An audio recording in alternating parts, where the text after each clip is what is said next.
ചുറ്റുവട്ടത്തുള്ള എൻ്റെ വീട് കംപ്ലീറ്റ് പോയി, എൻ്റെ കട പോയി, അതൊന്നും എനിക്കൊരു വിഷയമല്ല. എൻ്റെ ഫാദറിനെ മദറിനെ അങ്ങനെയുള്ളവരെ എനിക്ക് രക്ഷപ്പെടുത്താൻ പറ്റിയെന്നുള്ള തലേന്ന് എനിക്ക് എന്തോ ഒരു ബോധോദയം പോലെ അവരെ ഞാൻ കൽപ്പറ്റയിലേക്ക് ഷിഫ്റ്റ് ചെയ്തുകൊണ്ട് എൻ്റെ ഫാമിലി, ഡയറക്റ്റ് ഫാമിലീസ് എല്ലാം സേഫാണ്.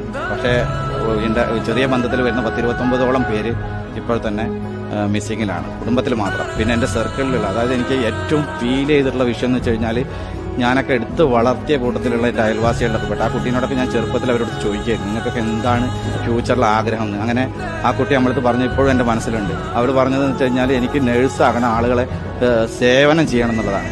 അങ്ങനെ എസ്റ്റേറ്റിൽ അവർ അച്ഛനും അമ്മയൊക്കെ തൊഴിലെടുത്ത് ജീവിച്ച് ആ കുട്ടീനെ പഠിപ്പിച്ച് UK ജോബ് കിട്ടി. അവരെ അച്ഛൻ്റെ ബർത്ത്ഡേ കഴിഞ്ഞ മാസം കഴിഞ്ഞപ്പോൾ 1.5 പവൻ്റെ, ഈ സമയത്ത് 1.5 പവൻ്റെ സ്വർണം കൊടുത്തിട്ട് ആ അച്ഛൻ പറഞ്ഞ് എനിക്ക് ഇപ്പോഴും മറക്കാൻ പറ്റുന്നില്ല. അത്രയും ഫീലിങ്ങിലാണ് ആ അച്ഛന് അവരെ സന്തോഷം നമ്മളടുത്ത് പങ്കെടുത്തത്. ആ അച്ഛനും അമ്മയും അവരെ സഹോദരങ്ങളും അടക്കം എല്ലാവരും പോയി. അപ്പം ഇനിയിപ്പോൾ നാളെ കഴിഞ്ഞ് മറ്റന്നാൾ ആ കുട്ടി ഇവിടേക്ക്